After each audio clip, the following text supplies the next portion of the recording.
Thank you for listening to my daddy's podcast. Please subscribe to our channel. Hey, don't let these tears fool you. It's all dog around this mug. I'm good.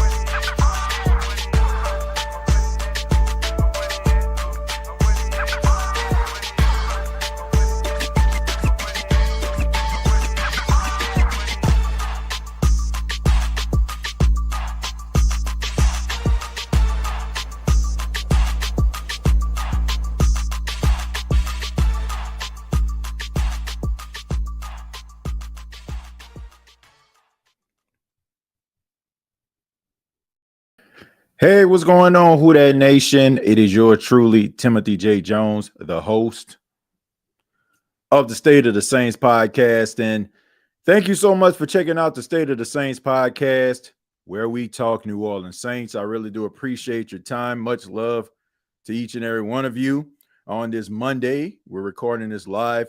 I want to let you know that the show is brought to you by BETUS. Sign up today, get up to 150% on your first deposit and up to 125% on your second and third deposit, up to $2,000. You can download the BETUS app, or you can go to their website and use the promo code YouTube150. Well, Who Dat Nation, it's been more than 24 hours. We've had an opportunity to kind of decompress after the Saints lost to the Rams in Week 13 and pretty much a must-win game. You had a home game in front of the home crowd. You had everything kind of going in your favor. The Saints, as we know, lost 7 straight games, and everything just kind of seemed like it was bleak. And then all of a sudden, you start to look around the NFC South. You've seen the Tampa Bay Buccaneers lose 4 straight games.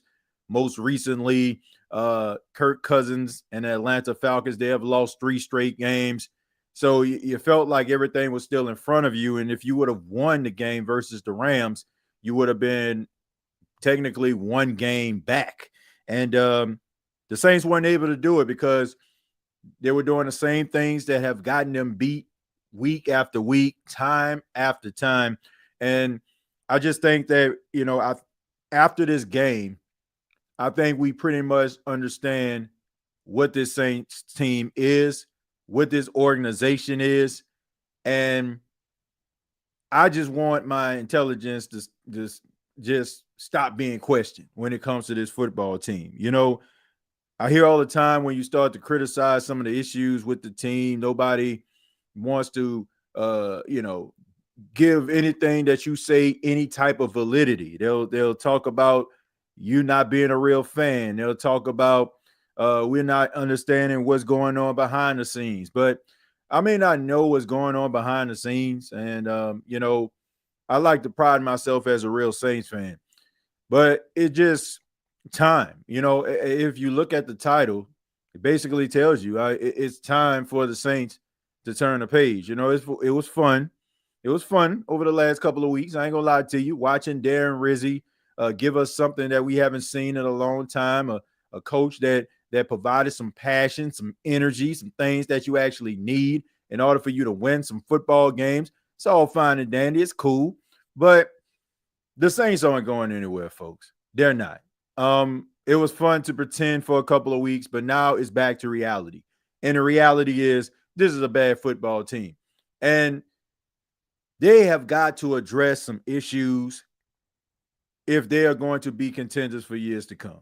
If they sit up here and just chunk their misfortunes up to injuries and chunk it up to the fact that they didn't have all hands on deck, we're going to find ourselves in this same position in 2025. And quite frankly, it's been long enough. So this will be the 4th consecutive year the New Orleans Saints did not make the postseason. Some of you, this is uncharted waters, but for me, I've been here before. I'm not going to talk about all that stuff, it's irrelevant. All I'm saying is it's time for a change. Went back and took a look at the game. What you have is a bunch of guys that are really trying hard, but just don't have it anymore. Or you have some guys that are just not fundamentally sound. They're not where you need them to be. And it really just ticks me off when it comes to the New Orleans Saints. And look, if you don't want to hear reality or a real assessment of the football team, I ain't the show for you. Not tonight, at least. When I look at this team and they draft players and they get these players and we talk about these players, oh, they shouldn't have drafted this guy. He's not good enough. Why they got him on special teams? Why isn't he playing any snaps? And then all of a sudden, those players leave the New Orleans Saints and they start living up to expectations. Like C.J. Gardner-Johnson, for example. C.J. Gardner-Johnson got traded to the Philadelphia Eagles. What did he do in his first season when he got traded? He led the NFL in interceptions. The Saints decided not to pay Trey Hendrickson. They allowed him to go to the Cincinnati Bengals. Upon the making of this video, Trey Hendrickson leads the NFL in sacks. Zach Bond, a guy who was on special teams and couldn't see the field if he had binoculars, he is ranked the number 1 linebacker in football. He has surpassed Fred Warner, one of the most well-respected linebackers in football. The Saints had this dude on special teams and made us believe like this dude wasn't capable enough to be on the field consistently. I say that to say this, folks. The Saints have an issue when it comes to the development of players.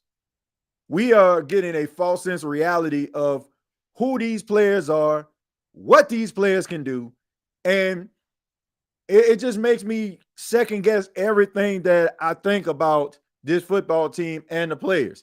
Like, as far as I know, Isaiah Foskey isn't playing because maybe there's a pecking order, or maybe nobody wants to have a tough conversation with some of these vets, or maybe, just maybe, the scheme sucks and it doesn't fit his skill set.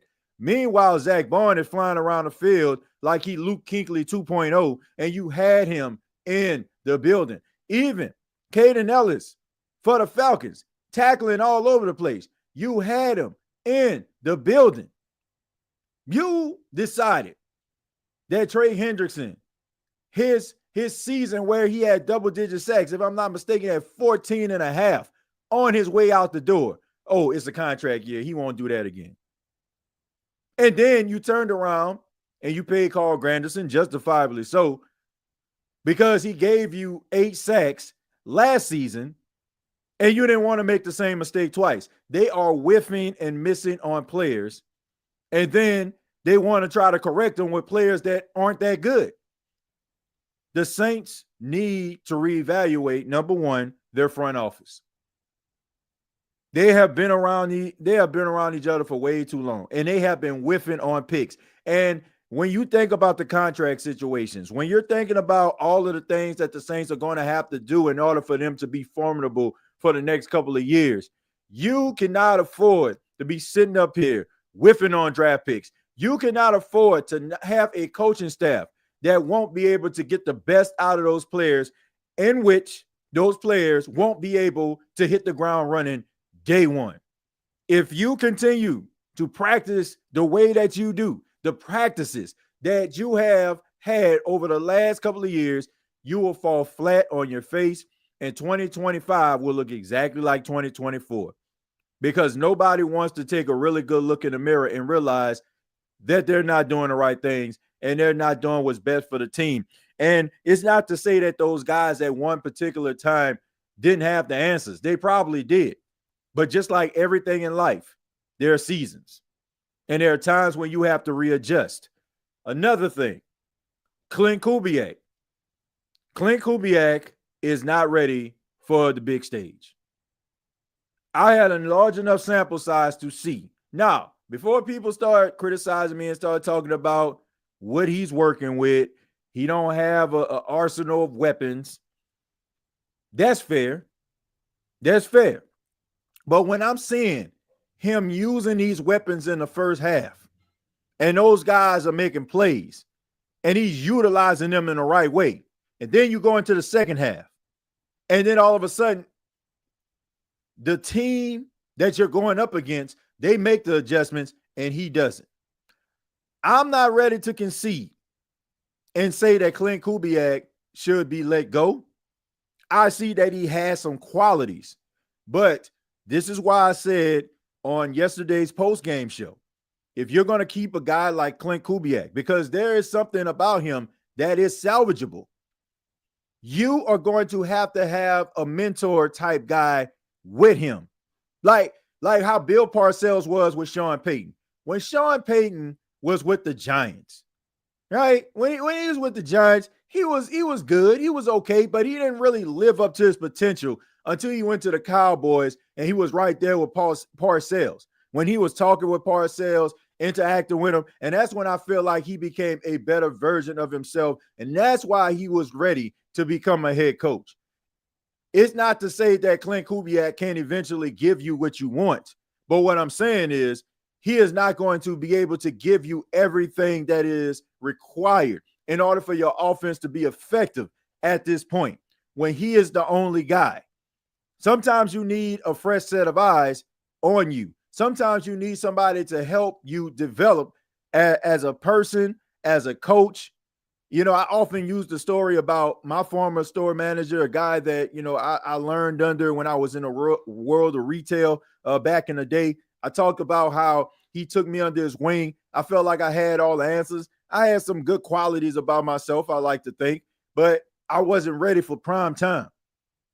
And he helped me get to where I needed to be, and I was able to thrive in that field, thankfully. But all I'm saying is we're seeing the same things over and over again. And, you know, it's kind of like going to the store, buying a lottery ticket, right? You're hoping that you're going to win, right? You didn't win last time, but this time it's going to happen. And then you end up losing again. And then you end up losing again. This is what has been going on with the New Orleans Saints for the last few years. And quite frankly, I just think that it's absolutely ridiculous that they think that their luck is going to change. Third thing, Darren Rizzi. I like him. I think that he is absolutely necessary for the New Orleans Saints right now. They need his energy. They need his little bit of the good cop type thing when you had like the bad cop and a guy that didn't know what he was doing with Dennis Allen, which will be my fourth thing in just a second. But what the New Orleans Saints need is somebody. This is why I've been saying this.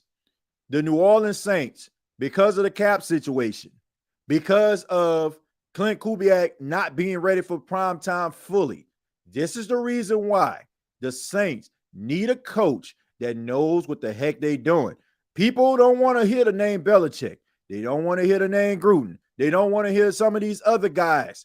But all I'm saying is, if you're dealing with cap issues, if you're not the most appealing team in the National Football League when it comes to getting a high-profile free agent coach, you have to go with somebody that can actually strategize and that can keep your team competitive until you get yourself back to the black. Because if you go out here and you get a coach, you don't get the Ben Johnson, you don't get the Slowick, you don't get the mentor, you don't get any of those guys. You end up getting, I don't know, a guy that is okay, but this is his first go round and he comes in to a issue that he's not prepared for. If you have an experienced coach, he hasn't seen the issues. He has been through the ebbs and flows of the game. He has been through the highs. He has been through the lows. And it may not be the most popular choice among Saints fans because we all want to feel like our team should be desired. We want the coach that ends up inheriting his team to feel the same level of passion that we have. But it's going to be a hard sell when you got some of the young, talented quarterbacks that are out here. Caleb Williams is looking for a coach. More than likely, Trevor Lawrence is going to be looking for a coach. Maybe Joe Burrow is going to be looking for a new coach. When you start looking at that, and then all of a sudden, like you have the New Orleans Saints down here in New Orleans, and you got Derek Carr as your quarterback, a guy who is a mixed bag. You got offensive line issues. You got cap issues. You got, like you can't break away from contracts. It's not an appealing spot, folks. We got to call it for what it is. So you got to be able to keep yourself competitive. You got to keep some level of energy, because if you don't and you find yourself in this situation, people are going to lose interest. Which leads me to my fourth and final point before I get to the comments. Holding on to Dennis Allen too long. This is why you're in this situation. Miss me with the injuries and all that kind of stuff. Yes, injuries play a role in you winning and losing. I mean, we know that. That's the reason why some of these guys get the big bucks, right? That's the reason why some of these guys are well respected around the National Football League, because of their talent, because of their ability. I get all that. But you're not going to tell me that the Saints went on a 7-game losing streak. It didn't have anything to do with a guy who is a historical loser as a head coach in Dennis Allen. And when Mickey Loomis went to the locker room on the final game, or after the final game of the season against the Atlanta Falcons, and everybody in their mama felt that Dennis Allen was about to get canned, and this man doubled down, or in this case, tripled down, and told people, and I'm paraphrasing here, for y'all to get on board with Dennis Allen or else. Like this man is Belichick. Like this man is Shanahan, or some of these other good coaches out here. This is a guy who ain't never won nothing. Best record he ever had was 9-8, and he did that with low-hanging fruit, going up against Tommy DeVito and Tyson Bagent. And this was good enough for Mickey Loomis. Mickey Loomis led with his ego. His ego allowed Dennis Allen to keep his job. His ego allowed him to try to keep the same team, then try to get another wide receiver up in here with Shaheed and Olave, didn't try to go out here and get a decent pass rush, didn't even try to go out here and try to put anything together. Felt that, oh man, we were so close. Didn't change the team at all. And now you're out here with undrafted, unproven guys and a coach that don't know what the heck he's doing. And you think that you are going to win something. Mickey Loomis needs to step down as the general manager of the New Orleans Saints. It's plain and simple. He needs to step down, because I feel like he's going to keep getting in the way of prosperity when it comes to this team, because he felt he is responsible for giving the Saints the most prosperity they ever had in their entire life, their entire football life. He gave the city a Super Bowl. So for that, he felt like he knows what he's doing. So we should be quiet. But I'm saying, now, I'm not saying that I don't appreciate what Mickey Loomis has done throughout his career.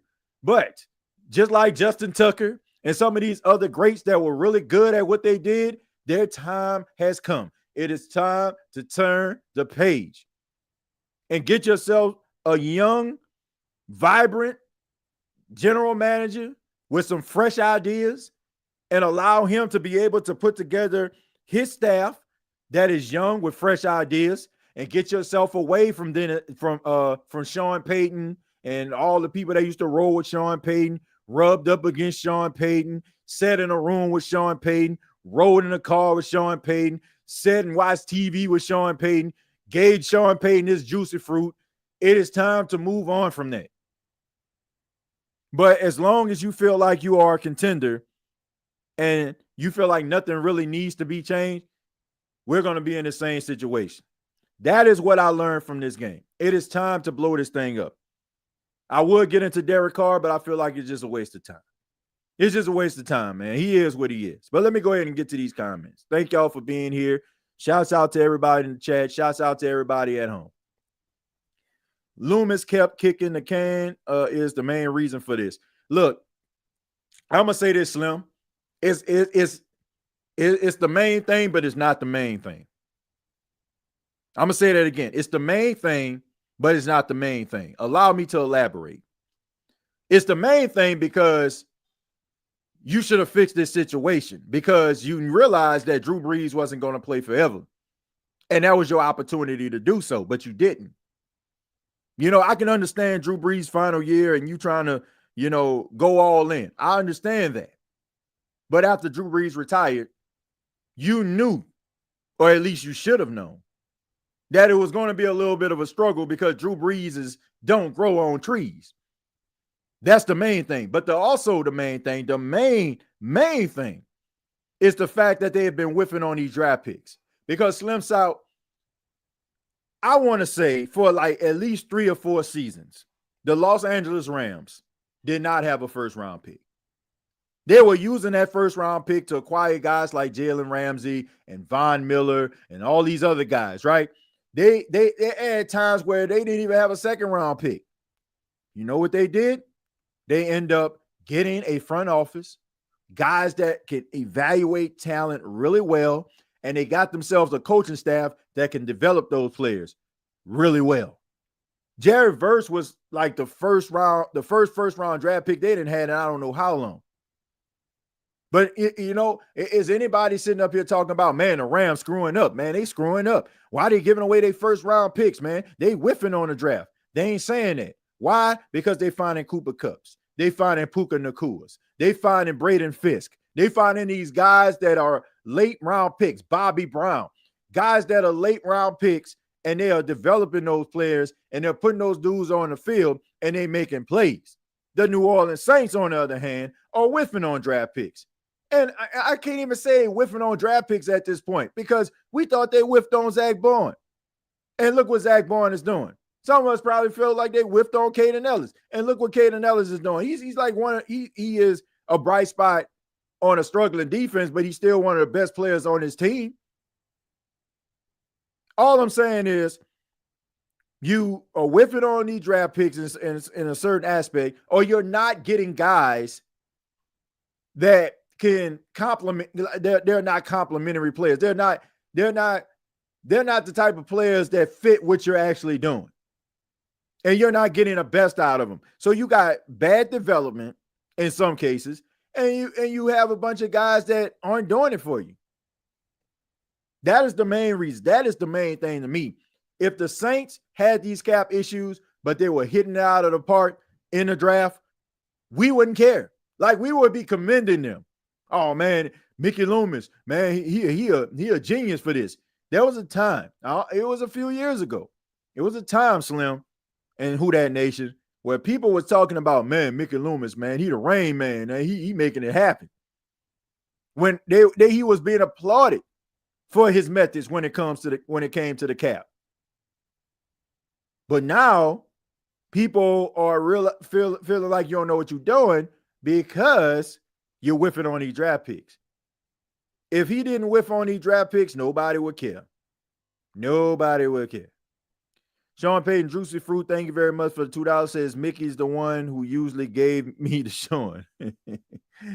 Oh, look, all I'm saying is they need to get away from these Sean Paytonisms. These Sean Paytonisms are hurting his football team.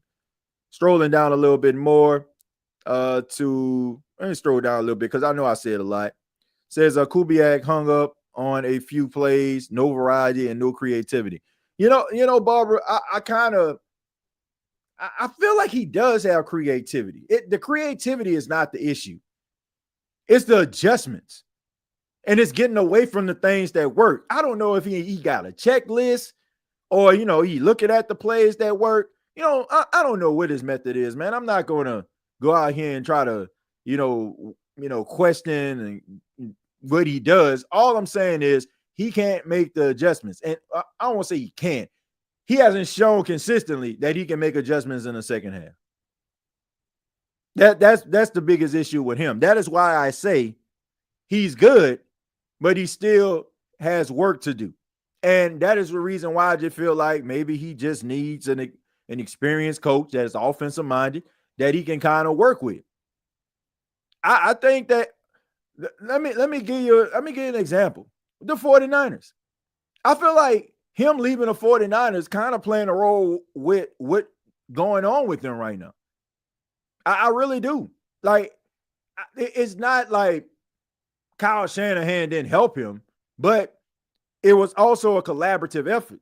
Like, he was bringing something to the table. That is why I'm saying, like, I think that he has ideas that work. I think that he does things that work. I think he has creativity that works, but he's not ready to completely have complete autonomy when it comes to like calling the plays consistently. I don't think that he's at that point yet. I think maybe he's like a few years away from being that. Like maybe like 2 or 3 more years with a good mentor. I think that he'll be where he needs to be.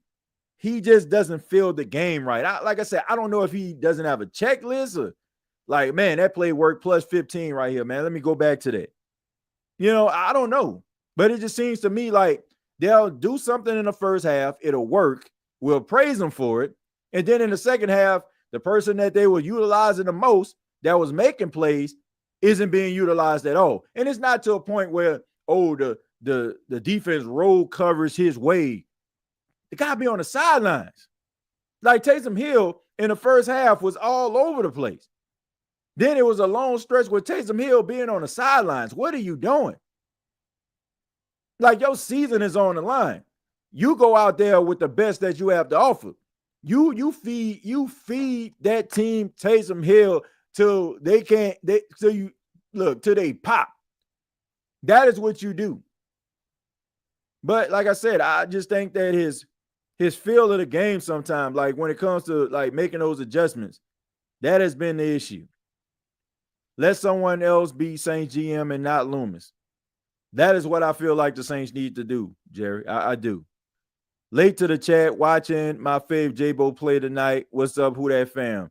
Yeah, Charmaine, I know that Jameis Winston was playing tonight, but man, I spend most of my time this evening. I was putting up Christmas decoration, man. I trying to decorate my house.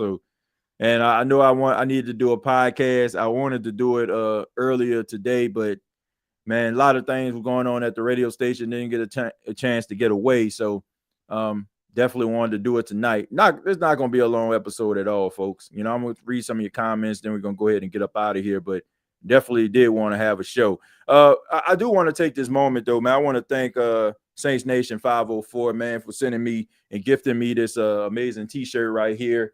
He sent it to me in the mail, standing on business, man. So just want to say I appreciate that, man. Y'all follow Saints Nation 504 on Instagram and as well as on X. Make sure that y'all follow, and I really do appreciate this. I don't know why I just started to blur out, but let me go ahead and change this camera. There we go. All right, so here we go. Here he is. Here we go. Saints and the Pelicans, both are struggling, both are injury prone and overpaid players, especially Zion Williamson and Derek Carr. Yeah, man, I don't know what's going on with Zion, man. Zion don't seem like he wants to be here, or I don't know, man. Maybe it's just one of those Eddie Lacy type situations where, he just going to eat himself out of the league. I don't know. But it don't seem like he really has an interest in playing, or, he just can't stay in shape. I don't know what it is, but if they don't want to be here, man, you can't make them be here. Let my homie TJ be GM. Nah, I couldn't be a general manager, man. I couldn't be a general manager of no Saints. Nah, I couldn't be that. No way. Saints whiffing on draft picks, and then guys that should be good, we whiff on them and let them ball out for other teams. I feel like that's the biggest indictment on the coaching staff, if you ask me. That players leave and they go somewhere else and they're a much better version of what they were for you. That's an indictment on the coaching staff. We struggle to develop players. That might be players' problems like Foskey, for example. That's what I'm saying, Addison. Like, when I'm watching guys like Zach Vaughn and all these other players that leave the Saints and they find success, I just wonder to myself, like, am I wrong about that guy? Maybe in a better circumstances, they would be much better. Maybe Isaiah Foskey could be a better player. Maybe Peyton Turner could be good. I don't know. I don't know, man. But, I think that the Saints definitely need to do an overhaul of this team. Like, from the top down. Like, changes need to be made. Changes need to be made. Hey, TJ, what would you do this offseason if you had control of the Saints as far as coaches, quarterback, etc.? Man, that's a good question. That's a good question, Lewis.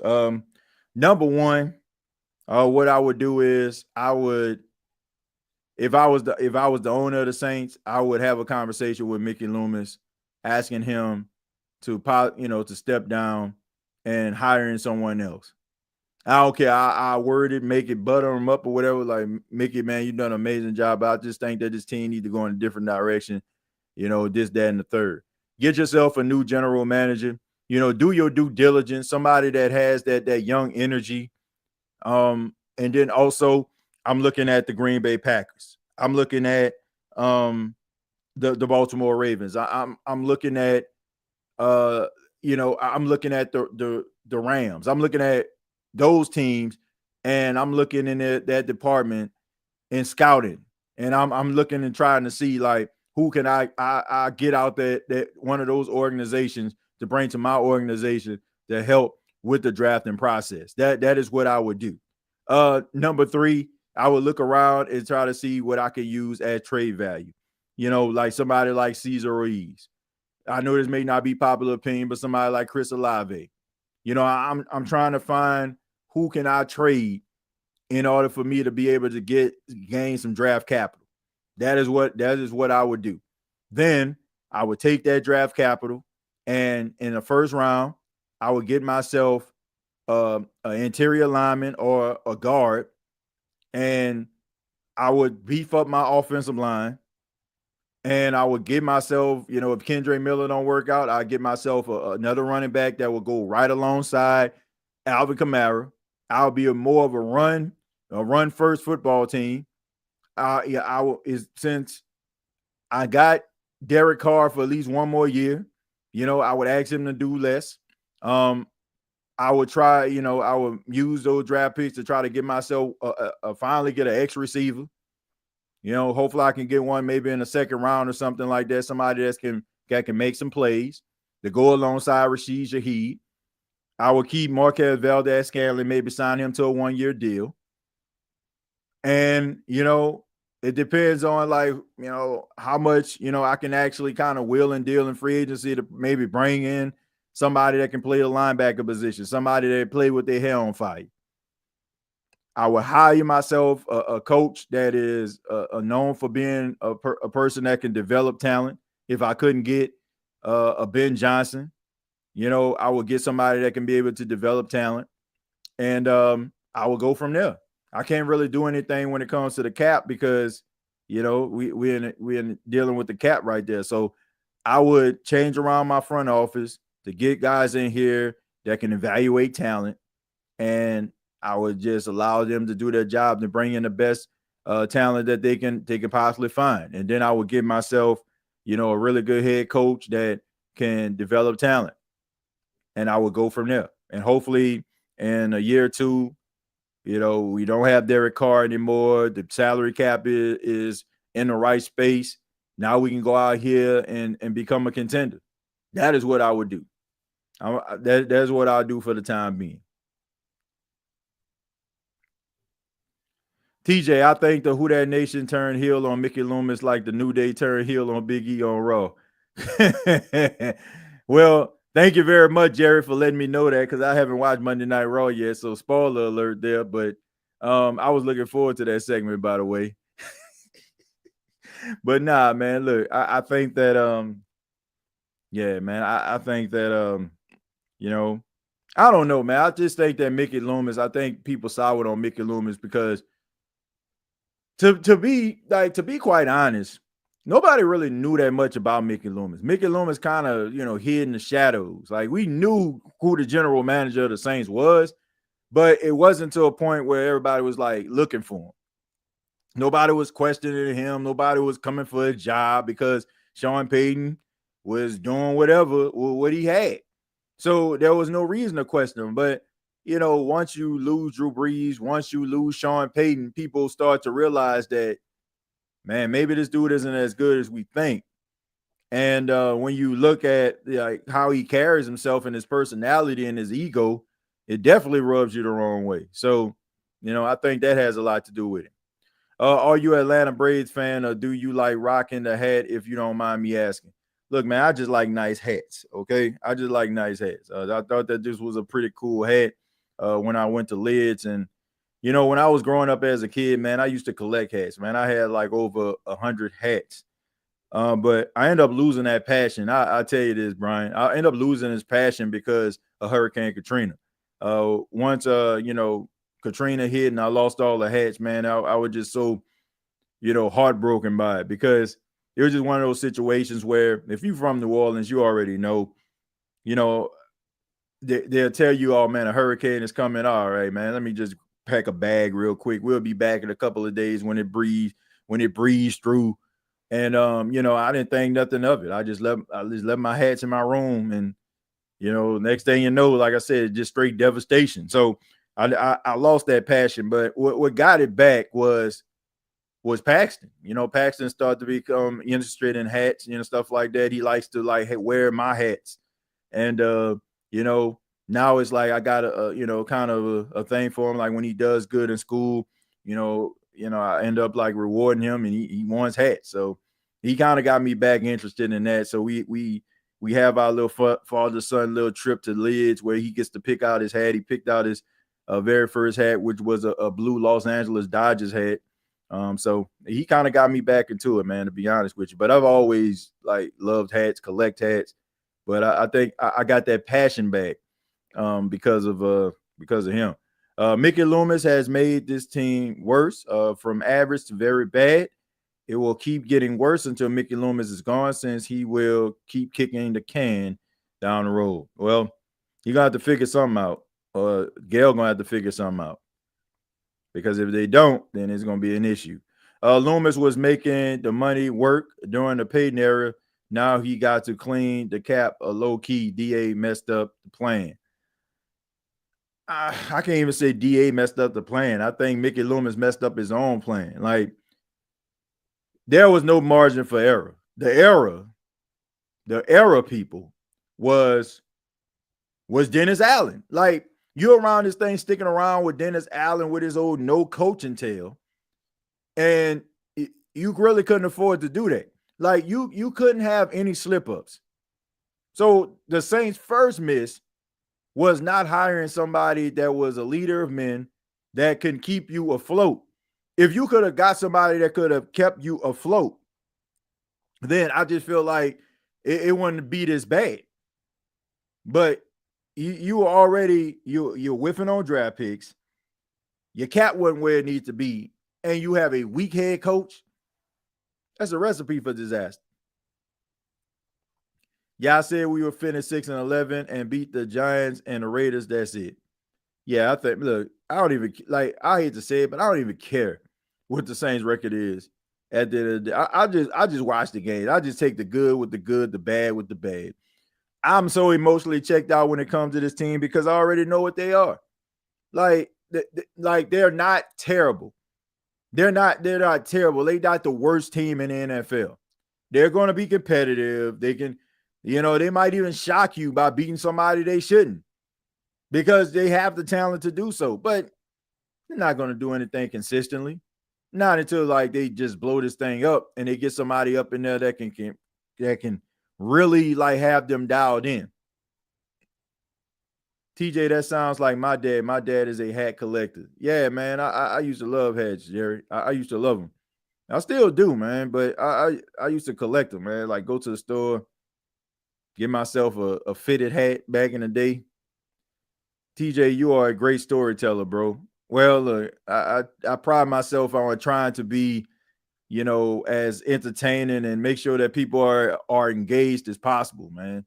I don't want to be sitting up here and putting y'all to sleep, So, but I try to apply life to this podcast. Y'all know me, man. If you've been rocking long enough, man, I don't.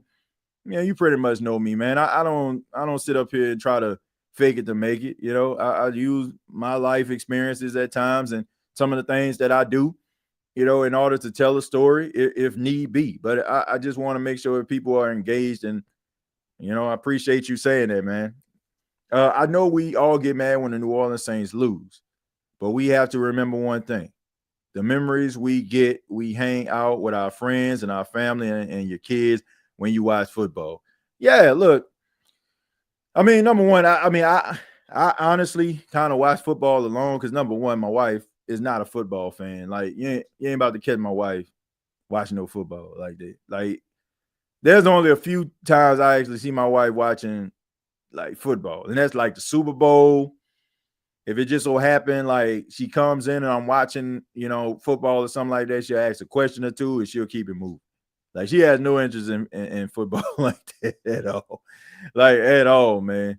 But it's pretty cool that I find her like knowing certain things about the team. So I know she watches me from time to time, even though I don't know, she just don't say it, like she don't want to stroke my ego or something. I don't know what it is. But she doesn't really watch it. But Paxton, he doesn't really watch it, but he has an interest in it. Like after the game was over and I finished up the podcast, I left out of my office and I went into the kitchen and he was in there and he said, Dad, is the game? He's like, is your podcast over? And I'm like, yeah, son.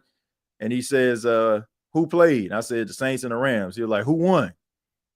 And then I said the Rams won. He was like, oh no. I guess he know I like the Saints.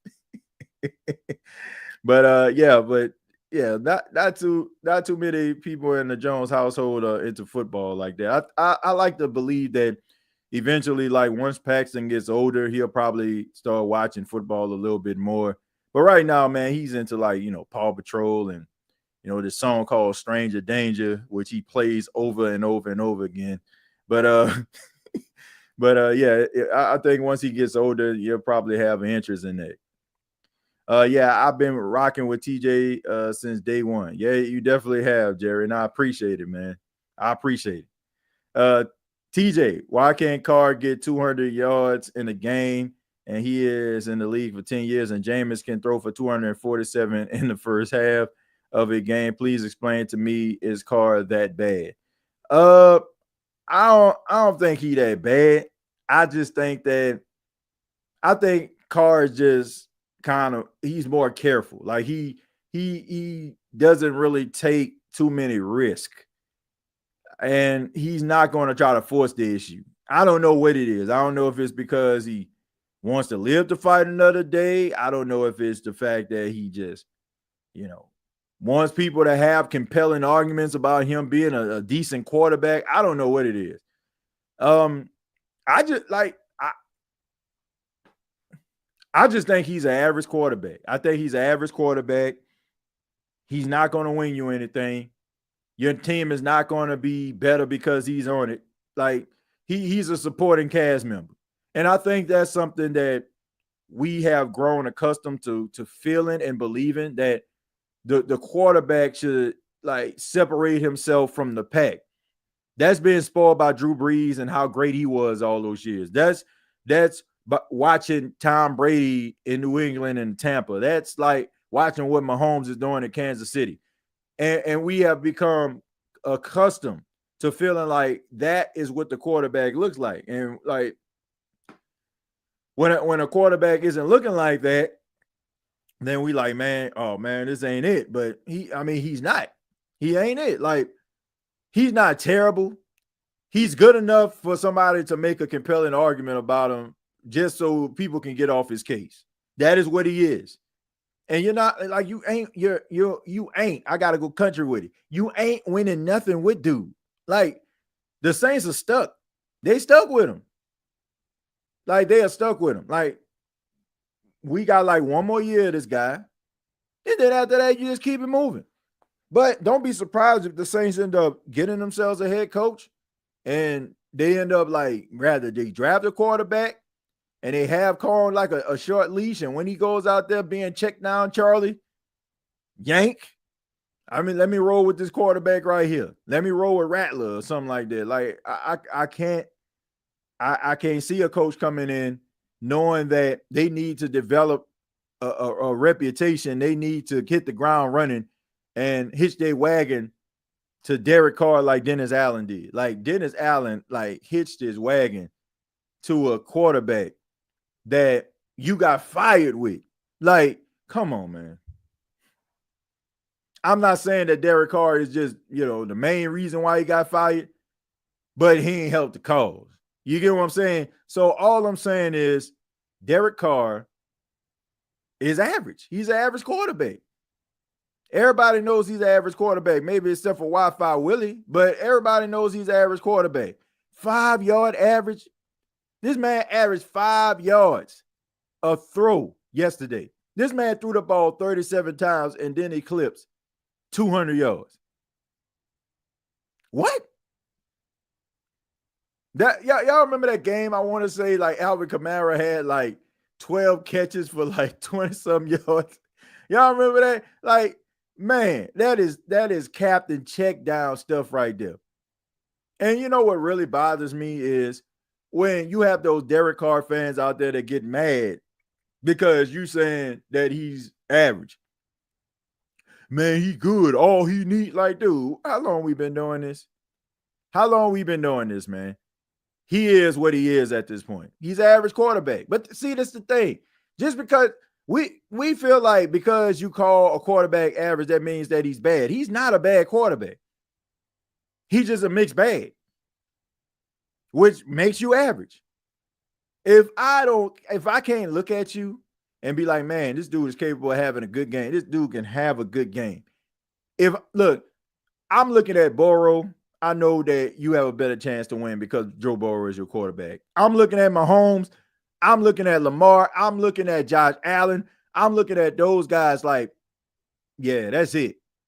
They're going to have better games. They're going to dominate more times than they want. Derek Carr. And then, like I said yesterday on the podcast, the thing that kills me about these Carr fans out here is that they always use the same narrative about if Derek Carr has the ball last or the Saints end up driving down the field and scoring a touchdown, and then a defense gives up a big play. Oh, y'all see, if the defense would have made a stop, did Derek Carr, like, bruh, the game has 60 minutes. For 60 minutes, you've had, ample possessions. 3 and out. Can't convert on third down. 3 and out. All of a sudden, the game nip and tuck. He throws one touchdown to give you the lead late in the game. Now, all of a sudden, we're supposed to exalt the fact of how you got yourself in this situation in the first place.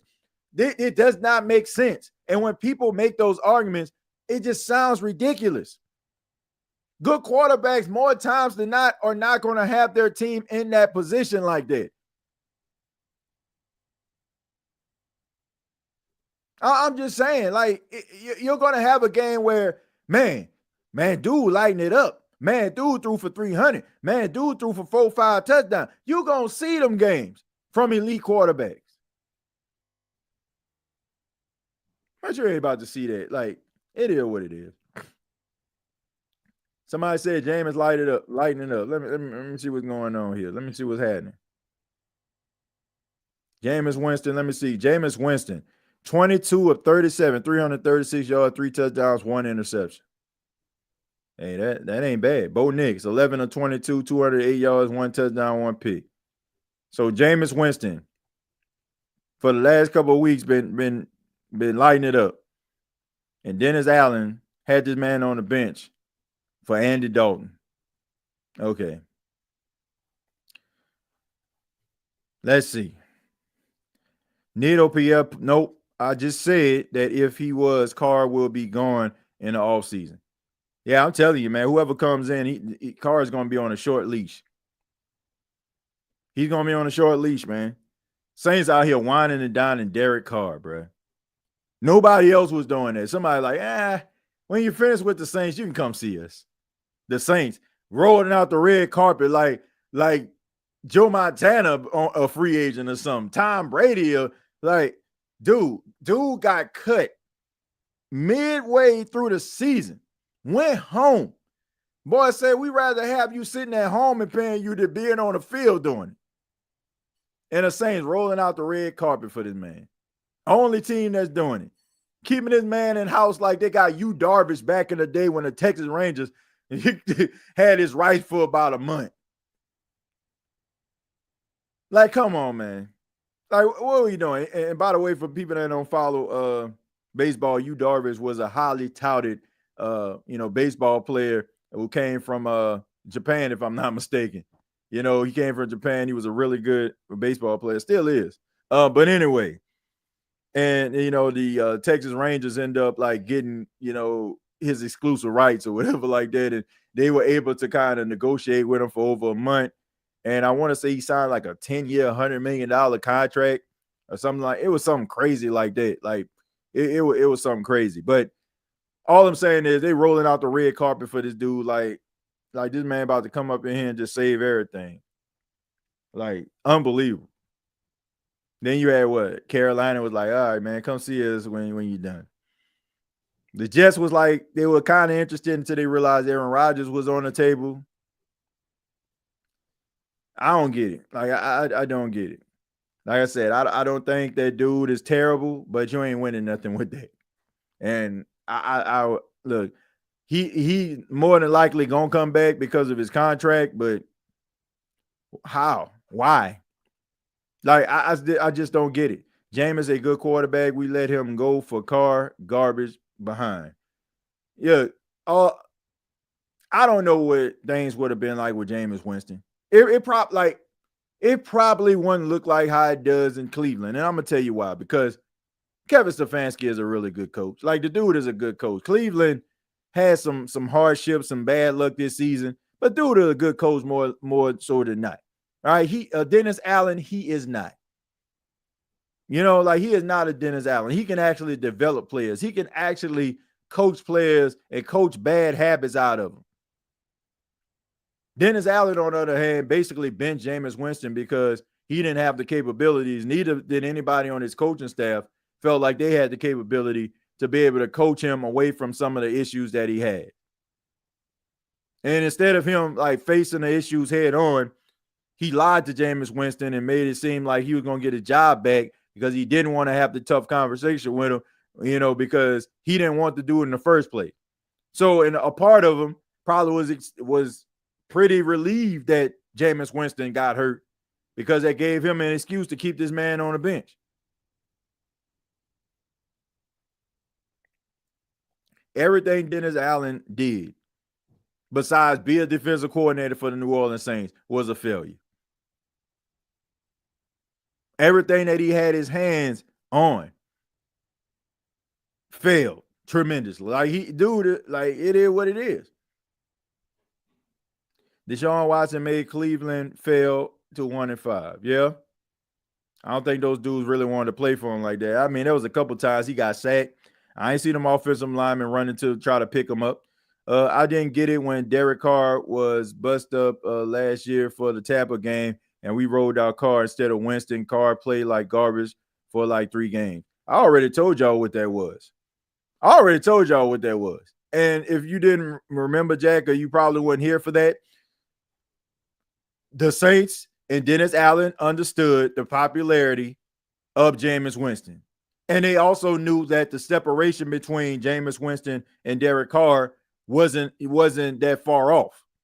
So if Jameis Winston would have came up in there, like people want to talk about, man, Jameis Winston, if he would have scored against Green Bay, man came into the game, Derek Carr taking majority of the snaps, the majority of the week. This man coming in cold as ice, and y'all expect for this man to come up here, man, go win us a game. Get this man a week to prepare. Did they do that? Nope. They did not do it because they knew if Jameis Winston would have went out there with a full week of preparation, getting and developing chemistry with those wide receivers, then if they would have lit it up and Jameis would have looked apart, they could not justify bringing back Derek Carr. That is the reason why Derek Carr fought through those injuries, and that's the reason why he wasn't fighting to get back when you had Jake Haener and Spencer Rattler there because he didn't feel like they were a threat. Even the Saints in the offseason. Now, think about this. Think about the incompetence, the ineptitude of this. People like, man, miss me with this stuff. Like, man, I think it was a good idea that the New Orleans Saints, went out here and they decided to roll with the young guys. Since 2020. No, scratch that. Since 2019, the New Orleans Saints have had a quarterback change due to injury, meaning the starting quarterback that you started the season with ended up getting hurt. Teddy Bridgewater came in for Drew Brees. Did he not? I want to say Jameis Winston came in for Drew Brees. Trevor Siemian came in for Jameis Winston. Andy Dalton came in for Jameis Winston. Jake Hayner, Spencer Rattler came in for Derek Carr. What does that tell you? That tells you that more than likely your offensive line has been having issues. Your quarterback has a higher probability of getting hurt. So you might want to get yourself a credible, respectable guy that can keep things afloat in a backup quarterback until your starter comes back. What did the Saints do in the offseason?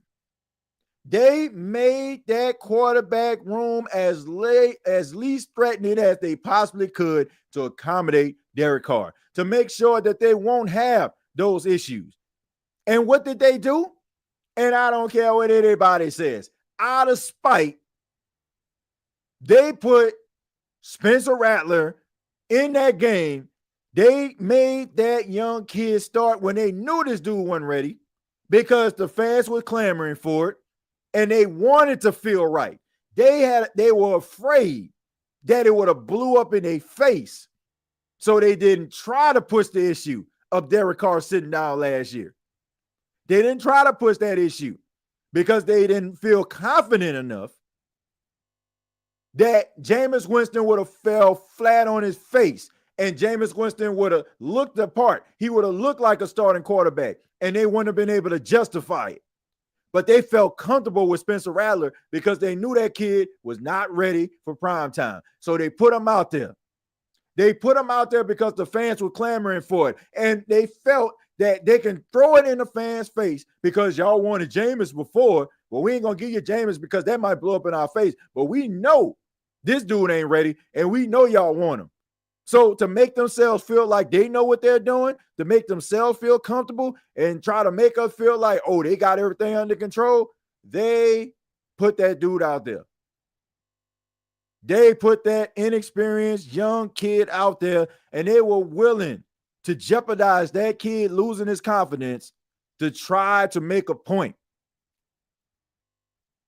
That is what happened. That is the reality. Why? Oh, why? Since 2019, did you have issues at the quarterback position when it comes to using your backup quarterback and you go in and you roll in with two inexperienced quarterbacks? I'll tell you why.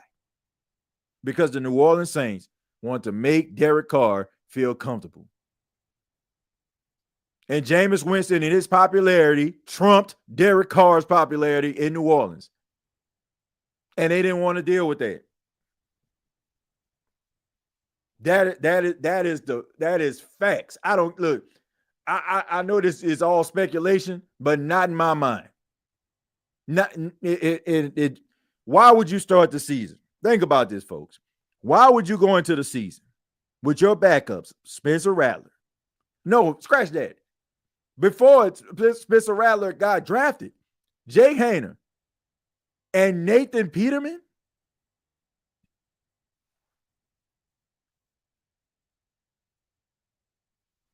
Come on.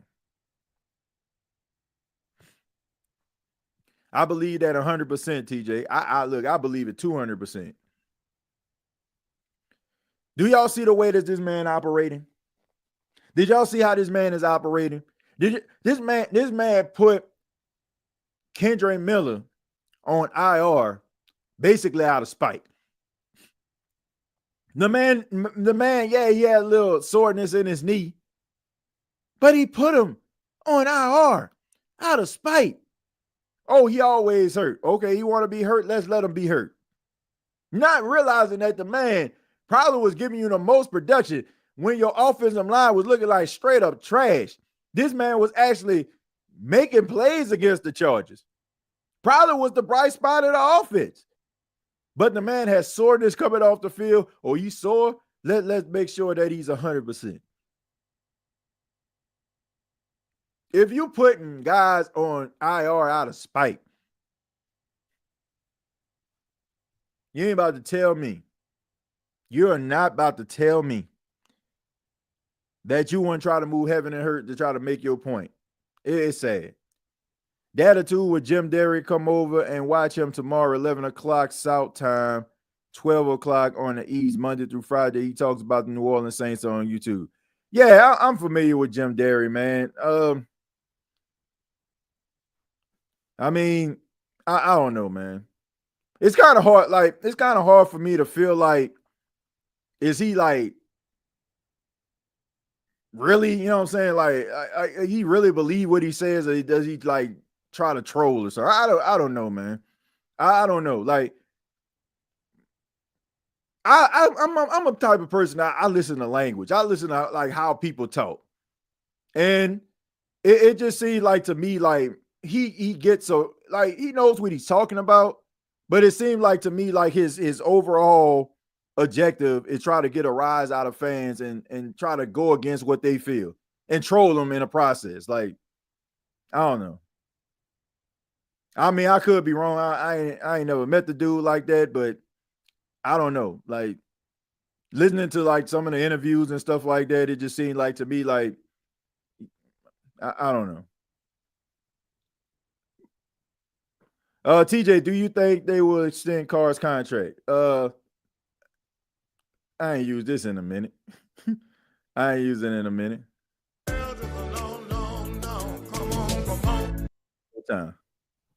One more time. There we go. Come on, keep on. Gotta loop it. No. No. Please, no. God, no. Like, that's it, man. It like, no. No. At this point, I'm just watching to see if the Falcons gonna blow this division lead. I ain't gonna lie, boy. Oh, them boy blow this. Man, if they blow this. But I gotta play this clip real quick, man. Speaking of Kendre Miller, Darren Rizzi spoke to the media after the Saints lost to the Rams 21-14, week 13 on Sunday. Talked a little bit about Kendre Miller. Kendre Miller, as we know, he can be activated off of IR. He's part of that 21-day window, which means that, you got 21 days to, make a player part of the active roster or use them in some level of capacity or something. And, like I mentioned, Kendre Miller was, had a little soreness with the Chargers, but wasn't to a point where he wouldn't have been able to play next week. But, of course, the great Dennis Allen and his great coaching prowess and everything that he brought to the table, he decided to put the guy on IR. I like to think it's out of spite, Dennis Allen would say, because it was the right decision. I'll let you be the judge of that. But Darren Rizzi kind of spoke a little bit about Kendre Miller and, Kendre Miller being in Dennis Allen's doghouse. Well, I think you hit the nail on the head there, Mike. I think when I took over a few weeks ago, I tried to give everybody a clean slate. So I don't have a doghouse. My doghouse is empty at the moment. So I don't have a dog at home nor at work, and so because I don't have enough time to take care of one. But all jokes aside, that Kendre and I had met the first day, that I took over, and we had a great conversation. And I told him just that. I told him he had a clean slate moving forward, and I'm going to judge him by, based on what he does from that day moving forward. And like I said, there's no one that's ever going to sit here and doubt that this guy's a talented guy. His thing is going to be consistency and staying healthy. And listen, I'm one of those no secrets guys. So when I sat down, we said this is the perception about you. The perception is that you don't, all these things that we're saying, these negative things, that are out there, and it's your job to prove these things wrong. And so when you do come back, we got to make sure we're 100% on healthy. Number one.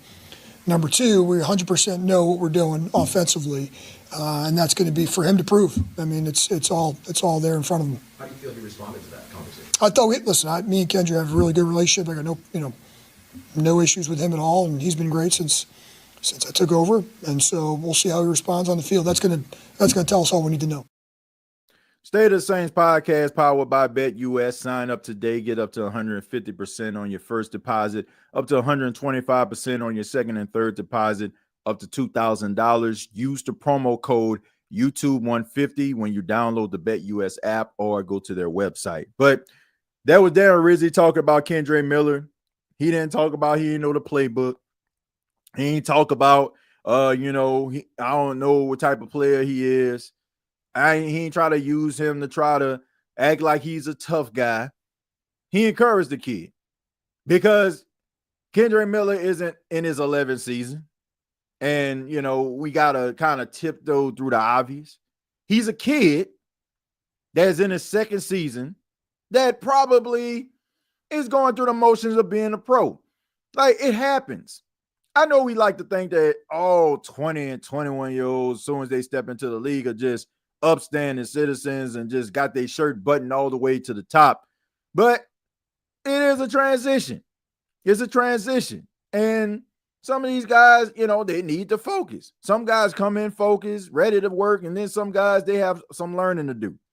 But he's not ready to give up on Kendre Miller, and neither am I. I think that Kendre Miller is a talented football player. I also think that the coaching style of Darren Rizzi, keeping his kid focused, giving him a vote of confidence, may go a long way. But, I that's what I love about Darren Rizzi. His energy. Like, I feel like this isn't just tongue-in-cheek. This isn't just lip service. I really feel like he wants this young kid to live up to his potential. And I feel like he will. And I think that Kendre Miller will have a good game against the New York Football Giants. I do. I think that he's going to run the ball well. I think that he's going to make a play if he's given the opportunity that's going to make Saints fans excited. He just has to stay healthy. And if he does that, then he'll be just fine. I used to watch Mike and Mike in the morning, and it started me watching sports shows. I really appreciate the channel, TJ. Blessings with your growth in the future. Thank you, Ryan. I really do appreciate that. Mike Greenberg and Mike Golick are two very well-respected sportscasters, in the world, especially sports radio. Mike Greenberg, definitely a guy that I admire. He's a guy that's on Get Up, for most of you probably know, but Mike and Mike in the morning, that was the pillar of ESPN for a very, very long time. So, I just love sports. I love sports, but I just felt like sports talk, like when it comes to like radio, sometimes doesn't really give fans a voice. I just wanted to be like an interactive show where, I show appreciation to the fans of the Saints and also be able to interact with people, because I don't think you'll have a show. I don't think you'll have a job if it wasn't for the people that was actually viewing you and taking the time out to do so.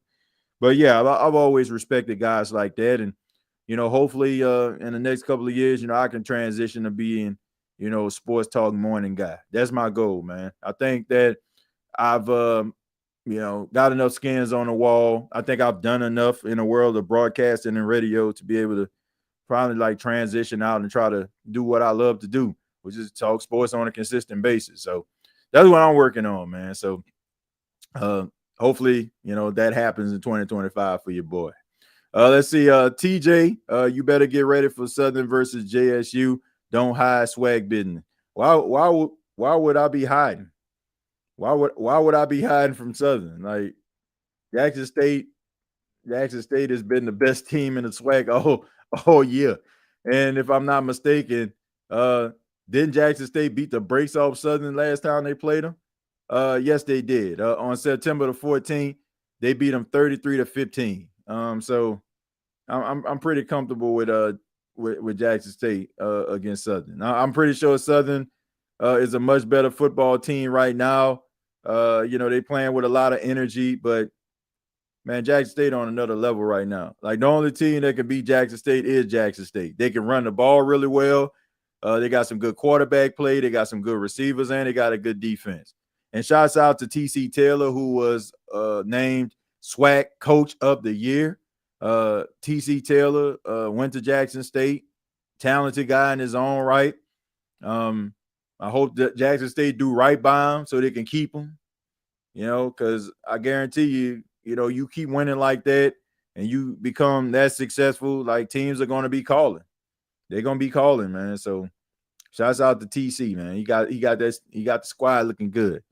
And if Jackson State just so happened to knock off Southern in the SWAC championship, I am going to Atlanta. I gotta go to the Heritage Bowl. More proof that DA wasn't deserving of being a head coach. Yeah. I mean, I think we all kind of do that. I think we all come to grips with that. TJ, you know that is a Ninth Ward job talking. God bless. You look, man. Look. Anybody that you go to Southern, and I ain't got no problem with Southern, man. I ain't got no problem with Southern. Like, before I knew what Jackson State was, I knew about the Bayou Classic, Southern, and Grambling. But I am a proud graduate of Jackson State University, and anytime they play against anybody, I'm rooting for the Tigers. I'm late, but who that Timothy J. Jones, the host? It's all good, man. We about to wrap it up anyway. My wife up in there, she didn't put some chicken wings in the air fryer, man. Some buffalo wings. I'm about to go up in here and partake. But read a few more, and then we're gonna go ahead and get up out of here, man. So I can go ahead and eat me some of them buffalo wings with the ranch. Let's see. That makes you an after show boy, Rose City, and $25K coming out your check. I grew up all Grambling since a baby, and now I'm going to Southern. Yeah, man. I mean, Southern and Grambling, that just kind of, that's kind of what you kind of grew up with. I think I already read that. Did I? Okay, Dylan, thank you very much for $5. I apologize, man. Say, hey, TJ, did you see Jameis' pregame speech today? Every time I hear his speech in a huddle, I can't help but laugh. Saints let him go. Yeah, I mean, I don't even know what to say. I don't even know how to follow that up. Like it's been a lot of bad decisions over the last couple of years, man. A lot of bad decisions. Hopefully those decisions can kind of slow down and we start to get more good decisions than bad. But I hope so. Sorry, TJ. I'm almost one of them after show boys. I think that y'all just trying to convince me to do this. Shots out to them after show boys. Shots out to them after show boys. They be tweet and be post. They be tweet and be post. They be tweet. Yeah, them after show boys. They be tweet and be post. They be tweet and be post. They be tweet.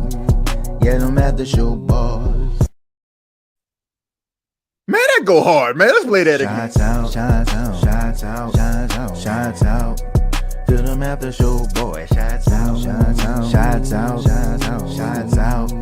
to them after show boys. They be tweet and be post. They be tweet and be post. They be tweet. Yeah, them after show boys. They be tweet and be post. They be tweet and be post. They be tweet. Yeah, them after show boys. Shouts out to all the after show boys and after show girls out there, man. Man, that song be hitting hard, especially got the headphones on. I've been here for a while, TJ, so I know why Winston wasn't given any time to play, but as the GM, how you let that fly over winning games, Mickey Loomis got to go. Yeah, I agree. TJ, Colorado has a receiver by the name of LeJontay Wester. That would be a great draft pick for the Saints next year in the later rounds. The only thing about Wester, I think he's a little bit on the smaller side, is he not? Let me see. And what a name, LeJontay Wester. Let me see. LeJontay Wester is 5'11", 167 pounds. Nah, I'm pretty sure the young man is very talented, but Saints, they need themselves a larger receiver, man. Like somebody that's 6'3", 215 around this thing. Too many little shifty guys out there, man. You need a AJ Brown, a DK Metcalf. Dare I say another Mike T. Need somebody like that, you know. Boy, lighting the high part. Yeah, man. That man, you can't be out there. You can't be out there leading the league in receiving, being a super middleweight champion of the world, man. You know, like I'm pretty sure he can make some plays, man. But man, I don't know.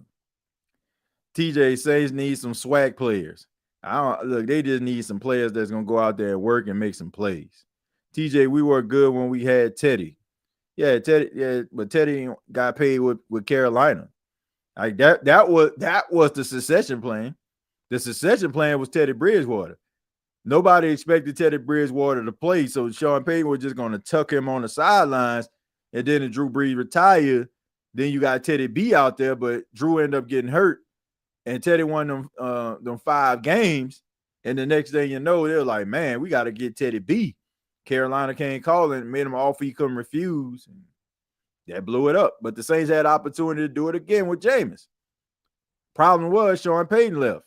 And Dennis Allen didn't believe in Jameis. He believed in Derek Carr. Hey, TJ, Cleveland is keeping it close in Denver tonight. Yeah, that ain't no surprise, man. They're a good football. They're a talented team, man. I mean, this team was in the playoffs last year, man. They had 11 wins last year. They with Joe Flacco, okay? They went to the playoffs. They lost to the Texans. So it's not like this team is just god-awful. And they was ranked the best defense in the NFL last season. But I want to say thank you all for checking out the State of the Saints podcast. Hopefully you had a good time tuning in. You can follow me on X as well as Blue Sky at TJAY Jones 8. You can also check out previous episodes right here on YouTube. And also make sure that you tune in every Tuesday, 7 p.m. Eastern Time. Roundtable Sports, NFC South Roundtable will be over there on Tuesday to discuss NFC South football. Everybody in the division lost for the exception of the Tampa Bay Buccaneers. So that should be an exciting talk. Can't wait to talk a little bit about the Falcons and how Kirk Cousins has not thrown a touchdown since November 3rd, 2024. That is exactly 29 days. So on tomorrow, it will be officially 30 days since Kirk Cousins has thrown a touchdown. And y'all gonna hear from me. Y'all already know. I don't care. Look, we already know the Saints ain't about to do nothing. All right. Right now, I already said it. The Saints are playing with house money. But to see that the Falcon fans are headed for the hills, and oh my goodness, what a difference a month make. What a difference a month make. Kirk Cousins, Kirk coat changed. He off the chain. What y'all gonna do with Kirk? What y'all gonna do? Now all of a sudden they clamoring for Michael Penix. Now they want Michael Penix. Michael Penix, man, I'll start Michael Penix tonight. Man, Michael Penix, man, I'll go pick him up and drive him to the stadium. Man, fair weather. But we're going to get into that on tomorrow. Come on over, NFC South Roundtable. We'll be glad to have you. And shouts out to everybody in the chat at home. Man, we got to play this again. Shots out, shots out, shots out, shots out, shots out. To them after show boys. Shots out, shots out, shots out, shots out, shots out.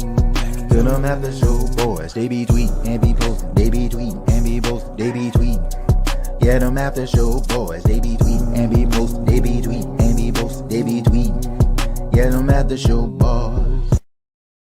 Shouts out to them after show boys and after show girls. I don't understand the final 5 play calls in the red zone. Literally when first down, AK run, second down, AK run, third down. This is the dark side. Shouts out the dark side.